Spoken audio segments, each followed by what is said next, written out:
Alors, quelques conclusions de ce qu'on a vu pendant ces 2 jours de formation. Après la crise, mais quelle crise? Parce qu'aujourd'hui, on pense qu'à la crise sanitaire qui est liée au virus.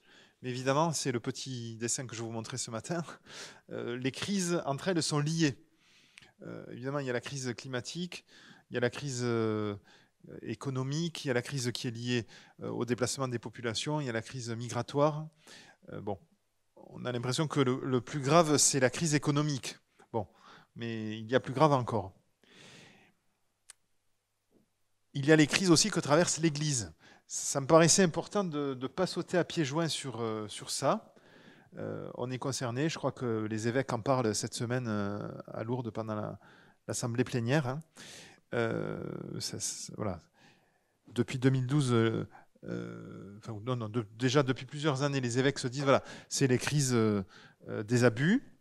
Et je crois qu'on ne peut pas du tout faire l'impasse là-dessus. Vous avez entendu que donc, la sœur Nathalie Bécard, qui a travaillé sur ces questions d'abus dans l'Église avec d'autres religieuses, et je cherche le nom de la religieuse qui est la présidente de la COREF, qui a aussi travaillé sur ces questions d'abus. Ça va me revenir. Bon, voilà. Voilà. L'Église prend à bras le corps ces questions d'abus sexuels, d'abus de pouvoir, d'abus d'autorité, etc. Ça fait partie des nombreuses crises que la société et que nous traversons. Pendant le synode sur la nouvelle évangélisation, alors ça peut paraître loin parce que ça a maintenant presque 9 ans, dans le discours final, l'Église confirme l'idée que pour évangéliser, il faut d'abord qu'elle soit évangélisée elle-même et que lorsqu'il est question de conversion, il faut qu'elle se convertisse à commencer par elle-même. Bon, ça paraît une évidence, mais je crois que c'était bien que l'Église le rappelle et que les évêques le rappellent à l'issue du synode sur la nouvelle évangélisation. C'est antérieur à Laudato Si. Le cardinal Bergoglio n'était pas au synode sur la nouvelle évangélisation. Je l'ai vérifié parce que Monseigneur Carré, mon archevêque, lui était secrétaire de ce synode-là, et je lui avais demandé si le cardinal Bergoglio en faisait partie, il m'avait dit que non. Mais évidemment, il y a beaucoup d'évêques aussi latino-américains qui ont travaillé cette question. Donc, les crises, et puis l'opportunité. C'est un peu ce que je disais ce matin. L'Église a toujours profité, mais ce n'est pas opportuniste au sens négatif qu'il faudrait l'entendre, des événements du monde et de la société pour trouver une voie d'annonce de l'Évangile. Et je crois que les nombreuses crises que nous traversons, c'est un lieu d'interface, de contact entre l'Église et la société. Alors évidemment, la crise climatique notamment, toutes les questions d'écologie, mais pas que. Cette crise et les autres crises sont voilà, une opportunité pour que là, d'ailleurs après chaque crise, de toute façon on sait très bien qu'il y a un rebond, mais se dire comment là, on annonce le salut et on annonce Jésus-Christ. Alors en guise de conclusion, et ça a été souligné plusieurs fois pendant ces 2 jours de formation, et vous l'avez dit aussi dans plusieurs de vos carrefours cet après-midi, il y a l'audace de se mettre en route, de se dire à partir d'aujourd'hui, qu'il y a une prise de conscience, ça peut nous mettre en route. Alors nous, c'est nous les pasteurs, les responsables, mais ça peut mettre en route aussi un certain nombre de chrétiens, en route vers un engagement dans l'Église, en route vers un changement des comportements, mais peut-être même en route simplement sur le chemin de la foi. Et je suis même sûr que ça peut mettre des personnes en route vers le baptême ou le catéchuménat ou autre. Ce qui est intéressant, et je crois que le label Église verte le propose, c'est de se dire, avant de passer à l'action, on peut peut-être commencer par s'arrêter pour prier. J'évoquais aussi combien les orthodoxes ont quelques longueurs d'avance par rapport à nous, mais comment on peut recevoir la création, comment on peut rendre grâce à Dieu pour ce qu'on a reçu. Je le disais aussi, on est la religion de l'incarnation. Le lieu de la révélation, c'est notre propre corps, c'est notre propre vie, mais c'est aussi la vie et le corps des autres, et puis c'est la terre que nous habitons. Voilà, cette maison commune, c'est aussi le lieu où le Dieu de l'Alliance se révèle. Juste une petite distinction, quand on parle, alors vous l'avez entendu, c'est C'est Greta Thunberg qui parle de collapsologie. Tout collapse en anglais, ça veut dire s'effondrer. Donc ces théoriciens qui nous disent on va dans le mur et à la fin du 21e siècle, peut-être qu'on aura tous disparu à cause du changement climatique. Oui, peut-être, c'est une hypothèse, mais la vie à la surface de la Terre, même si l'humanité venait à disparaître, ce qui à mon avis n'est pas du tout dans le plan, dans le dessein de Dieu. Mais supposons, partons de cette hypothèse-là, même si l'humanité disparaissait, la vie à la surface de la Terre continuerait.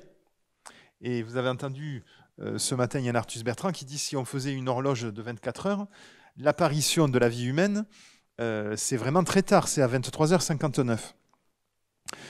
Parce que la vie humaine est apparue tard et peut-être qu'elle s'arrêtera avant les autres formes de vie. Voilà. Donc on peut peut-être distinguer la vie humaine et la vie à la surface de la Terre, et puis la planète. Parce que même si toute forme de vie venait à disparaître sur Terre, le système solaire, l'univers, continuerait probablement à tourner. Mais ne soyons pas de ceux qui sont de cette théorie de la collapsologie, puisqu'on a parlé beaucoup d'espérance aujourd'hui, et je crois vraiment qu'on a une espérance à annoncer, et puis à vivre, hein, parce qu'il ne suffit pas de dire oui, on va s'en sortir. Il ne suffit pas de le dire, il faut y croire et puis il faut passer à l'action. Voilà. Et enfin, il y a cette notion de processus de conversion qui permet de créer du nouveau. Vous savez que le prochain synode des évêques, donc en 2022, sera sur la synodalité. Et donc Nathalie Bécard, que j'évoquais, c'est la première femme, et c'est une Française qui sera donc vice-secrétaire de ce synode-là et membre participant et votant de ce synode-là.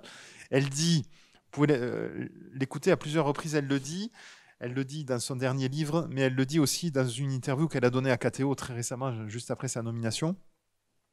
Elle dit, le processus synodal, on sait quand ça commence, mais on ne sait pas quand ça se terminera, et on ne sait pas tout à fait où ça va nous mener.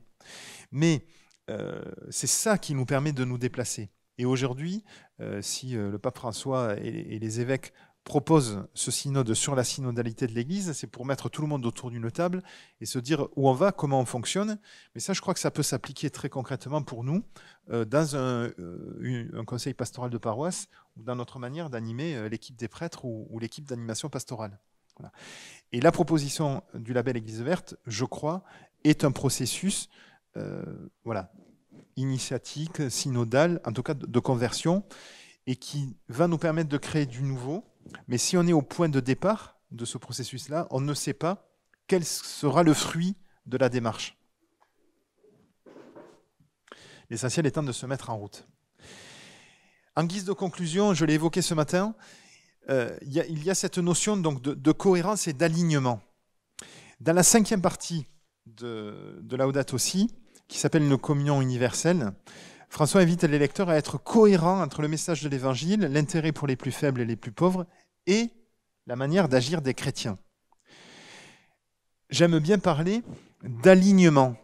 L'alignement, c'est si vous mettez 3 points, si ces points-là ne sont pas alignés, vous ne pourrez pas faire passer une droite par les 3 points. Éventuellement, il passera par 2, mais pas 3. Or, je crois que si nous voulons être cohérents avec ce que nous avons lu de l'Évangile, ce que nous avons étudié, entendu, réfléchi, expérimenté, ce que nous croyons, le Dieu sauveur, le Dieu de la vie, le Dieu de l'alliance, du salut, notre manière de prier, notre comportement individuel et nos actions collectives, eh bien, il faut qu'on arrive à aligner cela selon la perspective qu'on peut se donner de transmettre une terre habitable et viable pour tous et pour la génération à venir.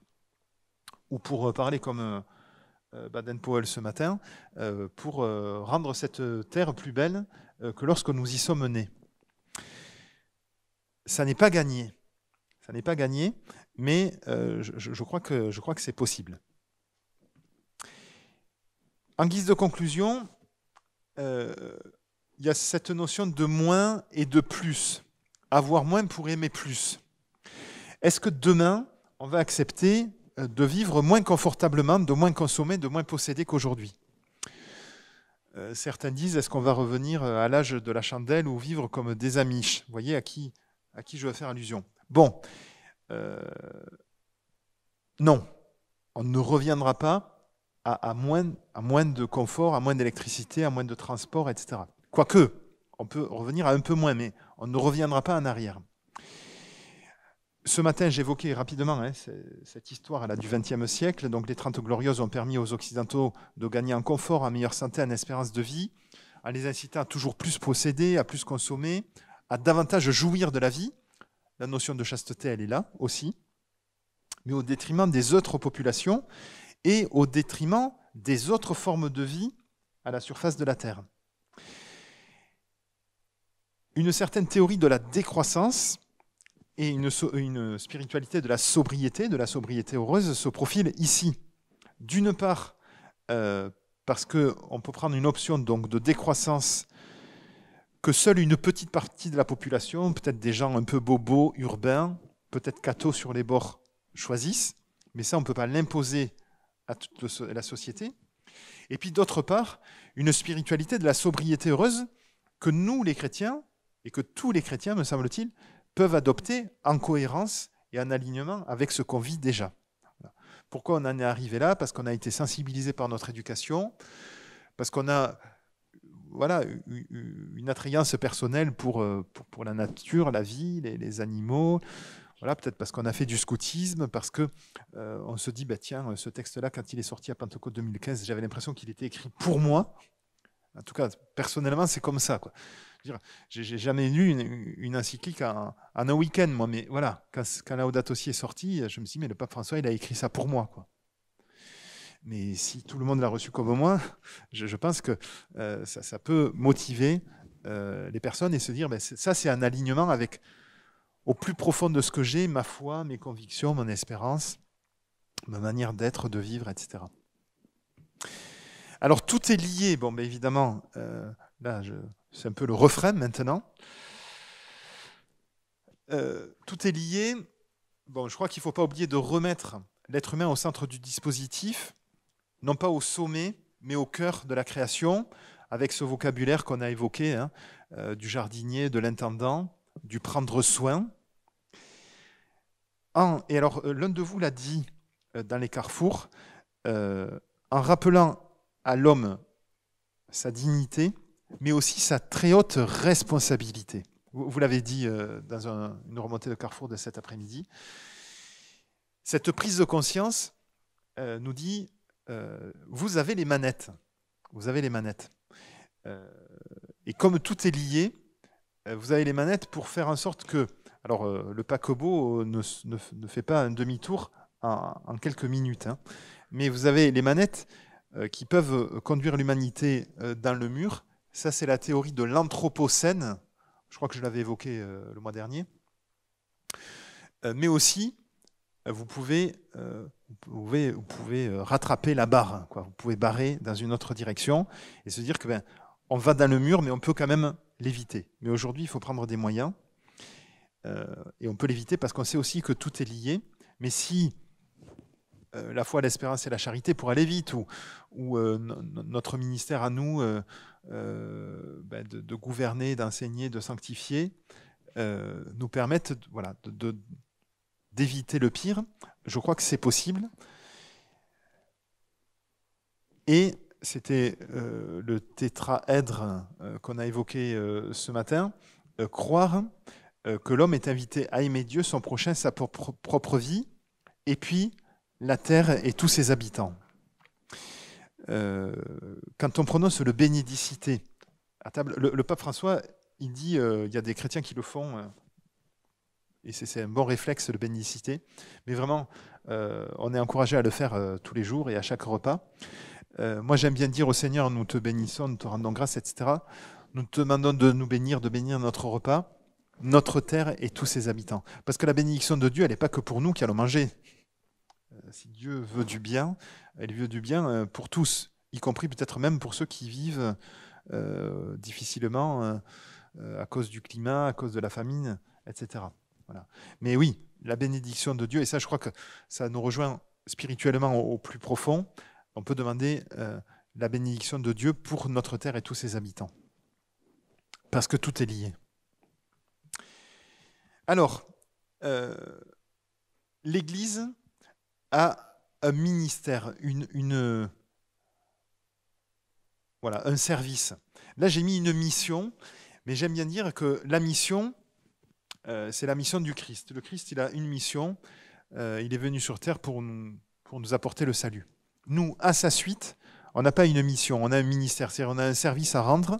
Alors quand je dis nous, c'est l'Église, et puis c'est nous les pasteurs. Alors quand je dis les pasteurs, les responsables pastoraux, c'est aussi les gens qui travaillent avec nous, les responsables de service dans les diocèses, les EAP, les membres des CPP dans les paroisses, etc. Fabien Revol, qui s'était exprimé devant les évêques à Lourdes en novembre 2019, vous y étiez, moi aussi, dit ceci. Alors ça, hélas, c'est écrit nulle part, mais heureusement, j'avais pris des notes, parce que je regrette qu'on n'ait pas eu une publication de ce qui avait été dit dans les intervenants, les 6 témoins du premier jour, et puis les 2 théologiens du deuxième jour. Mais Fabien Revol dit ceci: l'écologie n'est pas d'abord une activité, c'est une mission. Moi, je dirais plutôt un ministère, un service. Il n'y a pas de sainteté sans rapport juste à l'environnement. Je serai sauvé corps et âme. Moi, je rajouterai corps, âme et esprit. Mais j'ai laissé les guillemets. Mais se comporter envers la création, c'est mal se comporter avec Dieu. Y attenter, c'est blesser Dieu. Dieu a ordonné le chaos, il a fait la création. Il nous a créés hommes et femmes. Par l'écologie, j'ai découvert que Dieu nous a confié de l'administrer avec charité. Il existe une solidarité entre les éléments créés. La sobriété de vie est une sorte de chasteté. Et ça, vous l'avez dit aussi, ceux qui étaient dans le carrefour D, là, sur la prise de conscience, le fait de se sentir concerné et le fait de ne pas utiliser l'autre comme un objet. Et Fabien Revol ajoute: soyons des prophètes de l'écologie, soyons attentifs aux signes des temps. Ça reprend ce que le Concile Vatican II dit. Faire le lien entre l'attention à la création et notre manière de voir Jésus sauveur, ce ne sont pas 2 choses séparées, c'est la même chose. On pense que la loi de la jungle, c'est la loi du plus fort, mais c'est aussi la loi de l'entraide. Quand Yann Arthus Bertrand dit ce matin, les lions dans la savane m'ont rappelé que nous venons de la vie sauvage, nous venons de la vie animale, mais nous ne sommes plus des animaux, nous sommes des êtres humains dotés de cette intelligence et de cette capacité à vivre à l'entraide. Mais les animaux nous rappellent d'où nous venons. Et l'entraide, elle existe depuis l'apparition de la vie à la surface de la Terre, ça a 3,8 milliards d'années. Nous respirons l'oxygène produit par les plantes qui vivent avec les champignons. J'ai intérêt à veiller sur la santé de ceux qui m'entourent pour veiller sur ma santé. Ça, c'est le bien commun. C'est tout simple, à se dire la qualité de l'eau, de l'air, des sols. Si moi j'y veille, mais que mon voisin est un gros pollueur, ça ne peut pas être un bien commun. Je disais avec mes voisins de table à midi, ça c'est Yann Arthus Bertrand qui le dit dans Legacy, un endroit que j'ai coupé ce matin parce qu'on n'avait pas tout le temps de tout voir. Il dit l'eau que nous buvons, elle est là depuis le premier instant de la création. C'est l'eau que les dinosaures ont bu. Entre-temps, elle s'est évaporée, elle est retombée en pluie dans les sources, les nappes phréatiques, elle a été à nouveau bue, elle a coulé dans les rivières, les fleuves, etc. etc. C'est là depuis le début. Mais évidemment, cette eau, si on la pollue aujourd'hui, quelle terre laissons-nous à la génération future? Et Fabien Revol de conclure: notre espérance chrétienne nous pousse à croire et à affirmer que d'une menace naît toujours une promesse, pour rejoindre la notion d'espérance que vous aviez dans les carrefours A et D. En guise de conclusion, il y a aussi, me semble-t-il, cet appel à la sainteté. Car si le but de la vie, c'est de tendre vers le bonheur, la vie chrétienne ajoute à cela l'appel à la sainteté. Par ailleurs, si la société contemporaine donne l'impression de tout maîtriser, la communication, la santé, le travail, l'économie, il y a des domaines dont l'homme n'est pas maître. L'avenir de la planète, la vie à sa surface, le changement climatique, les flux migratoires, la gestion des pandémies, nous ne maîtrisons pas cela. Aujourd'hui, personne n'est capable de dire la météo qu'il fera l'été ou l'hiver prochain. Et aujourd'hui, personne n'est capable, par rapport à ce méchant virus, de dire d'où il vient, où il va, comment on se le transmet, comment on le soigne, etc. Alors, on a évoqué la pastorale des jeunes, et c'est pour donner de l'eau au moulin de ceux qui s'occupent des jeunes de manière particulière. Dans Christus Vivit, le pape affirme que chez les jeunes, le rapport à la création éveille une attention spéciale et que les jeunes sont sensibles à la protection de l'environnement. Ils sont également mieux informés, sous-entendu mieux informés que les autres générations, et plus sensibles aux dangers de l'avenir de la vie à la surface de la planète. Je passe un peu, dans leur pratique, ils sont invités, les jeunes en particulier, à faire évoluer leur manière de prier, à être pionniers, c'est-à-dire à explorer des nouvelles manières de faire, mais je crois qu'il faut leur faire confiance, parce que si on commence par la prière, je le disais un peu au début de cet après-midi, ensuite on peut passer à la réflexion, à l'action, et je crois vraiment que cette dimension de l'écologie intégrale peut renouveler notre pastorale. C'était un peu la question qui vous était posée dans les carrefours et le mois dernier sur le parcours biblique et aujourd'hui sur les textes des 2 encycliques. Comment ça peut renouveler notre pastorale de manière générale, notre pastorale des jeunes et puis personnellement notre ministère de prêtre.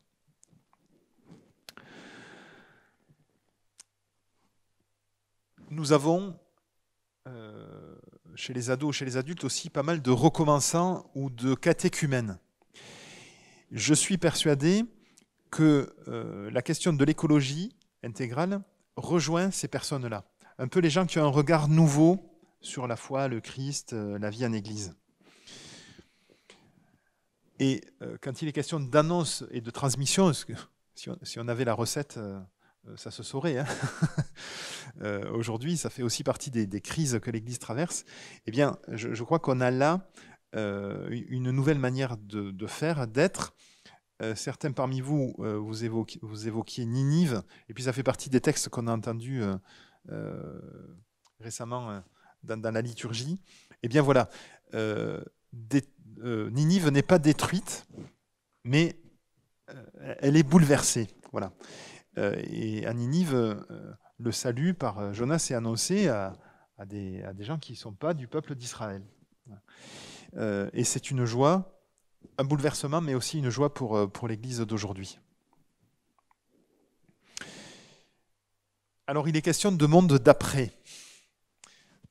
Alors, désolé, le texte est un peu plus grand, donc c'est écrit plus petit. Certains disaient, après le premier confinement, il y aura un avant et un après. Bon, je ne sais pas si on est dans le monde d'après ou si après le 2e confinement ou le 3e confinement, on sera dans le monde d'après. Je ne sais pas ce que c'est le monde d'après. Si vous le savez, vous me le direz. Alors là, j'ai mis le terme ministère. À l'heure où l'Église accepte de se réinterroger sur elle-même, sur son ministère et à entrer dans une dynamique de conversion écologique, se présente à elle une opportunité, puisque nous avons là un lieu de dialogue. Les crises sont multiples, on l'a dit, humanitaires, sanitaires, climatiques, mais aussi les crises de la pratique, des vocations, de l'engagement, de l'autorité. Je crois que l'Église, elle a aussi des nouvelles orientations pastorales à prendre. Les évêques écrivent des lettres pastorales, des orientations, etc., etc. Mais je crois que dans une paroisse, on peut aussi se dire quel est notre projet pour 1 an, pour 2 ans, pour 3 ans. Ce n'est pas la peine de viser des choses inaccessibles à trop long terme, mais comment, très concrètement, voilà, on peut se dire, on met en œuvre un projet à court terme. Voilà, l'Église peut annoncer à l'humanité un monde d'après plus en phase avec le dessein divin pour l'humanité, pour la terre, le salut, et colorer son action pastorale de cette conviction profonde. Il ne faut pas que l'écologie, ce soit un truc en plus et un truc qui agace. Sinon, ça ne marchera pas. Il faut se dire, c'est quelque chose qui colore un peu toute notre pastorale.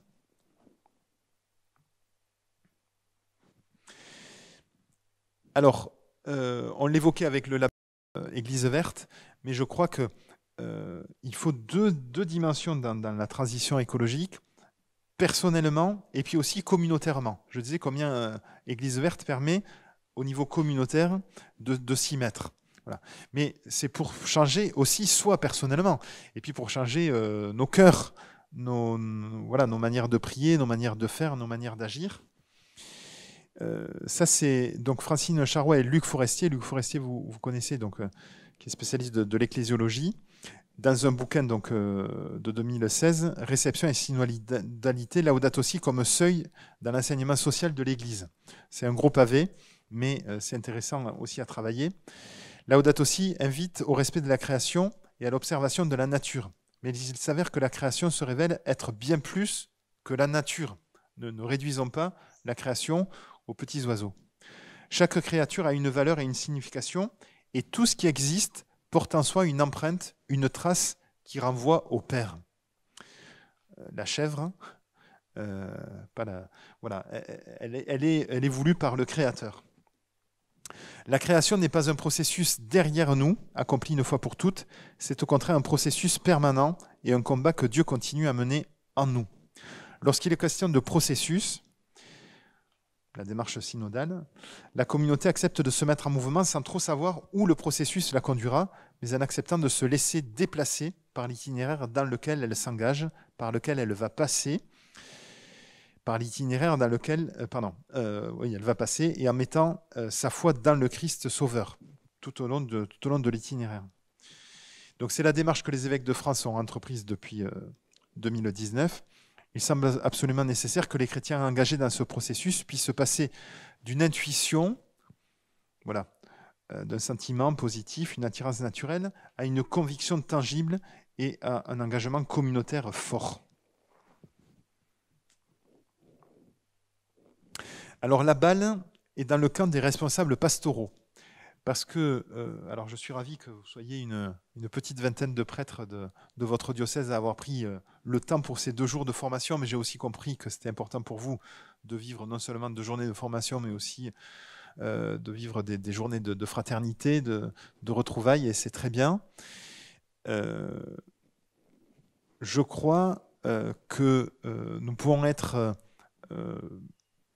encouragés par des chrétiens qui ont cette sensibilité à l'écologie, mais à un moment donné, il faut aussi, c'est ce que je disais un peu par analogie avec la maire de Paris, si dans une paroisse, plein de personnes sont motivées pour changer notre manière de faire, mais que l'EAP ou le curé ne répond pas, on sait que c'est plutôt voué à l'échec. Voilà, alors le rôle des théologiens, il est considérable dans cette réflexion-là. On a cité Elena Lassida, Fabien Revol et d'autres. Je disais aussi à table à midi, si vous regardez ce qui est proposé par Bayard pour le carême, notamment sur le site Croire, donc il y a Dominique Lang, qui est assomptionniste, qui est le spécialiste des questions d'écologique chez Bayard, qui écrit aux pèlerins, à la croix, sur Panorama, etc. Il y a deux très belles propositions pour le temps du carême 2021.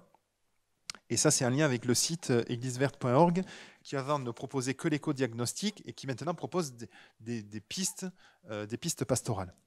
Donc le rôle des chercheurs est important, mais aussi le rôle donc des responsables pastoraux que nous sommes. Alors, ça veut dire les évêques, bien sûr, et nous avons la chance dans mon diocèse, donc je l'ai dit, donc depuis le 1er septembre dernier, on a une délégation diocésaine à l'écologie intégrale avec Jean-Marie Durand, que je vous ai montré en photo ce matin, qui est le délégué diocésain. Il est laïque en mission ecclésiale pour cela. Il est bénévole, mais il est LEM, il a une lettre de mission. Je suis le prêtre accompagnateur de Jean-Marie.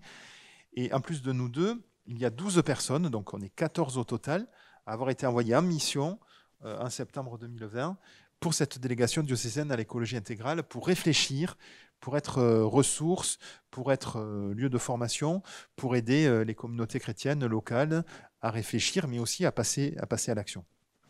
Donc, normalement, dans chaque diocèse, il y a un délégué à l'écologie intégrale. Nous, on a la chance d'avoir une équipe, en plus, une délégation dans le diocèse de Montpellier. Donc les évêques, bien sûr, mais aussi les supérieurs et supérieures de congrégations et de communautés religieuses, mais aussi les curés, vous en faites partie, les EAP, et puis les responsables des mouvements et de services. Voilà, on a évoqué la pastorale des jeunes. J'espère que dans un diocèse, les responsables diocésains de la pastorale des jeunes, des aumôneries de l'enseignement public, de l'enseignement catholique et autres, ont quand même cette fibre qui est très importante. Voilà, et puis enfin, j'ai quasiment terminé. Dans la démarche de conversion écologique, il faut se dire que ça procure de la joie. Parce que sinon, c'est contraignant et on baisse les bras. La joie de dire qu'on a la possibilité de faire du nouveau pour vivre ensemble. L'engagement d'écologie intégrale apparaît comme une contribution à la construction d'un mieux et d'un désirable. Ce choix est du domaine de l'espérance, alors on l'a dit à plusieurs reprises aujourd'hui, de la foi, mais également de l'ordre de l'anthropologie. J'avais essayé de le souligner pendant la première journée, voilà, se dire comment on revoit notre manière d'être humain, en fait, voilà, de vivre notre humanité au sein de cette création. Inviter à habiter la maison commune, vivre et préserver les conditions d'habitation, réussir à s'aimer soi-même, aimer Dieu, soigner la création, prendre soin du frère. Alors là, c'est aussi ça, hein, voilà. J'allais dire, ça aussi, tout est lié. Et donc ce choix, bien sûr, il est du côté de la foi, de l'espérance, vous l'avez dit, mais aussi du côté de la charité.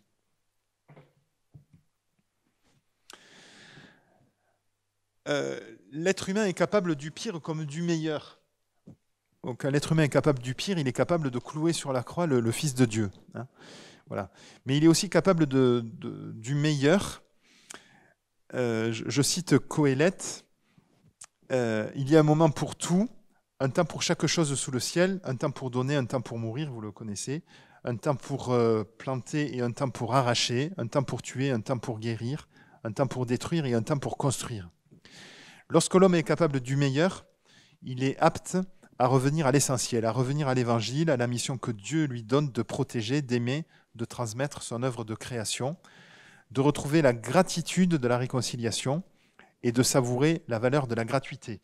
Vous l'avez dit aussi, ça faisait partie du thème que le Carrefour B vous aviez à étudier cet après-midi. L'homme peut même accepter d'avoir moins, car c'est le chemin qui permet pour lui et pour toute l'humanité de vivre mieux. Pour ce faire, en entrant dans un processus de conversion écologique, l'homme, et à plus forte raison l'homme croyant, l'homme chrétien, est invité à un engagement personnel et communautaire, moins et plus, alors c'est bien écrit comme ça, hein, moins et plus. Donc c'est une expression utilisée à plusieurs reprises par Elena Lassida pour définir la sobriété heureuse à laquelle la conversion écologique appelle. Et enfin, ça c'est tout à fait ma dernière diapo, se lever, et là aussi, hein, vous aviez dit dans le Carrefour D, ben voilà, il y a une prise de conscience, et dans le Carrefour C aussi, hein, il faut passer à l'action. Il ne suffit pas simplement de prier, même s'il faut commencer par ça, ou de réfléchir, mais il faut s'y mettre. C'est suivre le Christ ressuscité qui nous met en mouvement. C'est un choix radical, mais aussi qui déplace, alors qui déplace physiquement, qui déplace intérieurement, qui fait grandir, qui apporte de la vie et qui apporte de la joie.